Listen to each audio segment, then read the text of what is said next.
Good evening, ladies and gentlemen, and welcome to another edition of Primetime News in the English language on Canal, the International. I'm called Morinzi. 6:15 is the time we take you around the globe and major stories.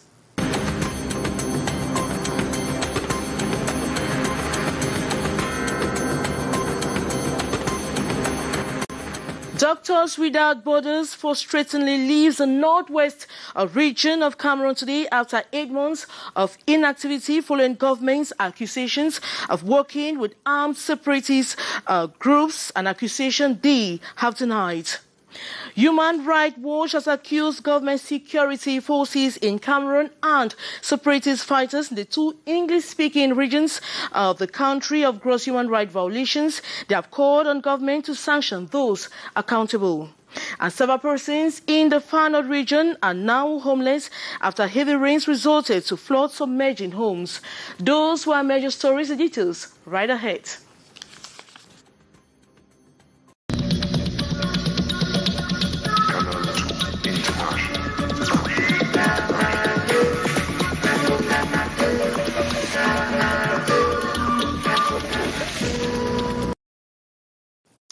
Good evening once more and welcome to the Primetime News on Canal, the International in the English language. The humanitarian organization Human Rights Watch has finally withdrawn its team from the northwest region of Cameroon. In a communique signed August 3, the humanitarian organization says they were forced to leave the northwest region, an area badly affected by years of armed violence between security forces and armed separatist groups. A decision to pull out their team follows its suspension in December 2020 by the government. It should be noted Doctors Without Borders has provided free emergency medical care and ambulance services in the northwest region of Cameroon since 2018. Each year, tens of thousands of patients benefited from its support in the northwest region, where access to healthcare has been significantly reduced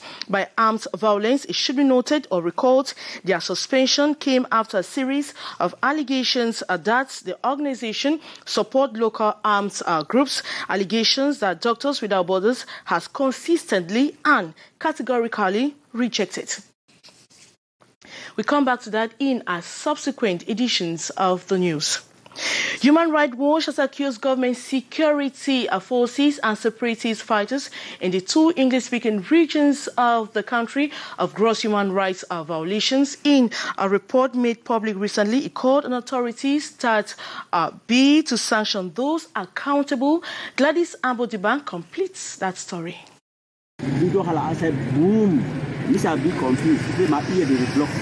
This is just one of the actions which Human Rights Watch condemns. In its latest report, dated August 2nd, 2021, the international NGO accuses both government security forces and armed separatist fighters in the northwest and southwest regions of Cameroon of continuous killings, kidnappings, torture, looting, sexual violence, arson, and even the desecration of some palaces and traditional artifacts. In its investigation, Human Rights Watch found out that government security forces who have the obligation to lawfully counter attacks by armed separatist groups and protect people's rights during periods of violence instead kill civilians, rape women, loot homes and shops, and desecrate some palaces in the northwest region of Cameroon.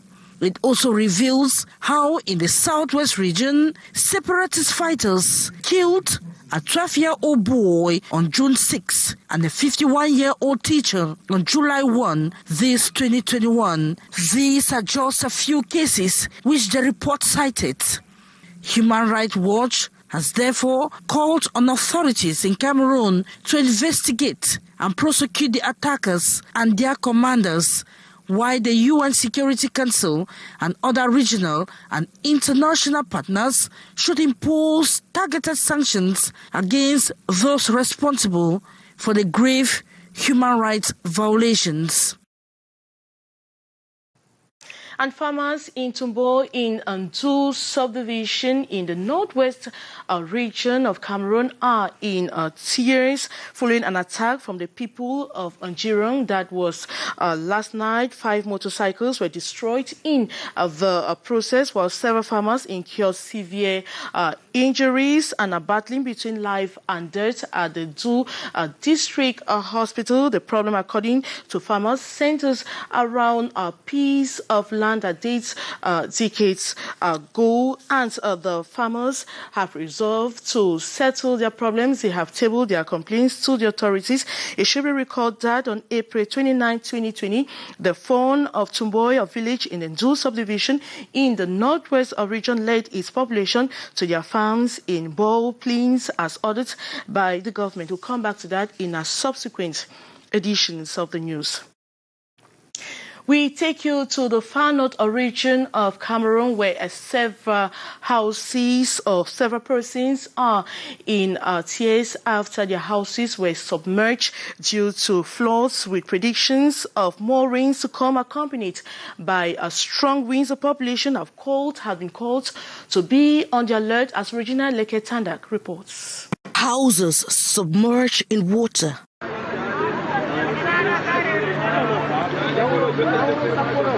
Inhabitants stranded as a seemingly unstoppable water wreaks havoc, destroying their homes. We are in the far north region of Cameroon, where several localities in the rural parts of the region are experiencing floods after heavy rains hit the Sahelian region. Il s'agit d'une inondation dans la zone rurale. The floods mostly affected the rural parts of the region. The canal, which is in charge of collecting water from all the waterways and culverts, had its capacity surpassed, and the overflow of water is what submerged homes of those who live adjacent to the canal. You see, the problem here is people built on waterways, and that's why you see dozens of families were rendered homeless. Local authorities have cried foul of uncivic behavior of the population provoking such disasters. The population needs to understand more than ever that culverts are not dumping ground for domestic waste. When waste is dumped into culverts, especially with plastic bottles, it blocks the passage of water. And so when it rains, water can only rush back into their homes. With predictions of more rains to come, with the possibility of more floods, the population have been called to be on the watch out. Let the population be careful about rains at night. They should also be careful about strong winds. Avoid to hang on trees when it's flooding, and to create space for water when constructing their homes. Calls that should be heeded to avoid worst-case scenario. Hotel and industry management or investors in the sector have met in Limbe over the weekend and are seeking a means to revive the sector and also seek cost efficiency energy solutions. The workshop was organized by Hotel Industries and Tourism Promoters Federation, as we hear in the following story. Stakeholders in the hotel, transport and tourism sector, amongst others from the northern regions, central, south, littoral, west, southwest regions, have met in Limbe for a workshop aimed at reducing costs on energy in hotels. Organized by the Hotel Industries and Tourism Promoters Federation in partnership with the Competitiveness Support Facility for Cameroon, it focuses on energy in the hotel industry as well as arriving at a good practice guide to better serve clients across the country. COVID-19 was a very deep impact for our organization, but not just this one, because we have another crisis here, which is what we so-called Northwest and Southwest crisis.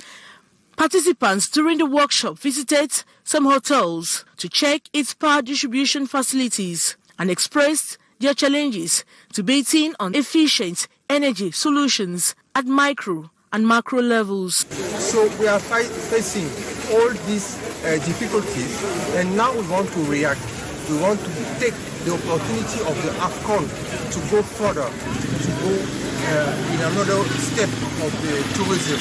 If we can get 1 million tourists during the AFCON, it will be all the objectives of the minister will be impacted. The second phase of the workshop held under the Ministry of Economic Planning and Regional Development. These will be followed by a 1-week study period of hotel infrastructures in Cameroon by DAC to best implement some of the resolutions arrived at.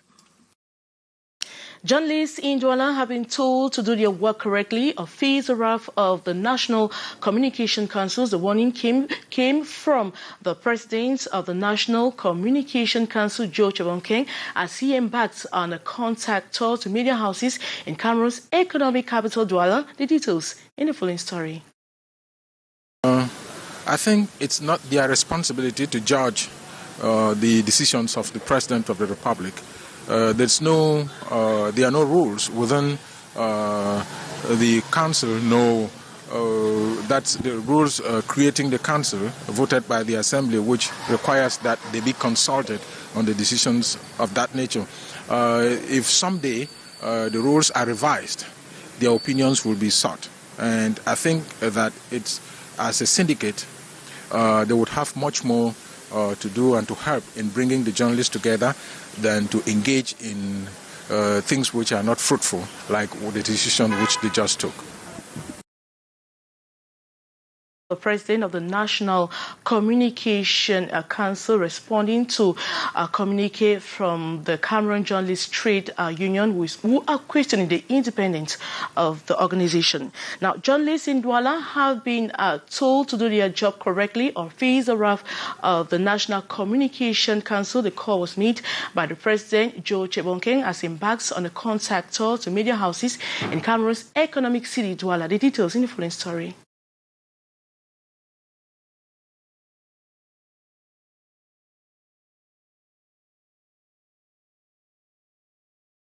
That story. Now we take you to Yaoundé, where the launching of the day set aside for indigenous people was held today and was chaired by the Minister of Social Affairs. She called for inclusive development and the fight against all forms of stigmatization and discrimination. Installed a few months ago by the Prime Minister, the President of the National Communication Council, Joe Chebonkeng, has embarked on a contact tour to media houses in Cameroon's economic capital to make known his vision. The NCC boss insists on journalists to respect ethics and deontology if they want to escape from their sanctions. We have noticed an increase in hate speech and messages that incite the public, and we've also noticed that reports in most of our media organs are not balanced, and so we want to appeal to our colleagues, sensitize them, educate them on the basics which they already know, that the press is a reflection of the society in which they operate, and we think that it's not a good reflection for now, and so they should give Cameroon the image it deserves. NCC boss visit to media houses has been described as timely, especially at a time when some journalists continue to propagate fake news, hate speech, and misinform the public, among many other vices. Joe Chebonkeng did not mix his words when he said they will continue to sanction journalists who do not align to professional norms. Professionally speaking, most of our colleagues are good, but there are people amongst us, the journalism corps, who are not giving the profession the honor it deserves. And it's those people that we are calling to order, but we have to talk to everybody, and we hope that the message is going through, and we also are promising good days ahead, but we'll also sanction if they continue in the direction which is not professional. Created a decade ago, the National Communication Council has dished out 127 sanctions, 20 of which took them to court, 7 ruled out in their favor, and 3 rejected based on its form. Discussions with the governor, officials, and journalists, both in the public and private media, left one underlying message: journalists should do their job correctly. Now, August 9 each year is observed as World Indigenous Day set aside for the indigenous people, launching week-long activities. Today in Yaoundé, the Minister of Social Affairs called for inclusive development and the fight against all forms of stigmatization and discrimination. Haisincha reports.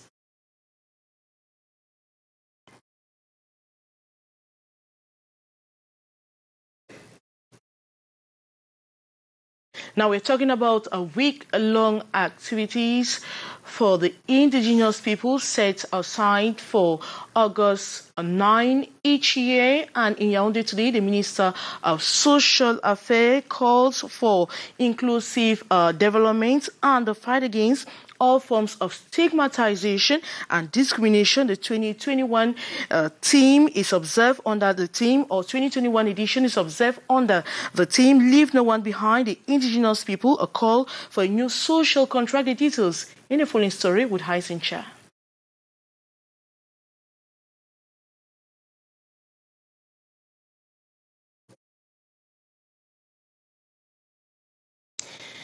We are talking about week-long activities ahead of the day set aside for indigenous people, that is August 9 each year, and the launching took place today in Yaoundé by the Minister of Social Affairs. She calls for an inclusive development and fight against all forms of stigmatization and discrimination. The 2021 edition is observed under the theme, Leave No One Behind, the indigenous people, a call for a new social contract. The details with Haisincha. It's unfortunate we can't have that story. We have come to the end of this edition of the Primetime News in the English language on Canal International. Thanks so much for watching. 6:15, you take the rendezvous at exactly 6:15 for more news in the English language. Tomorrow is another day.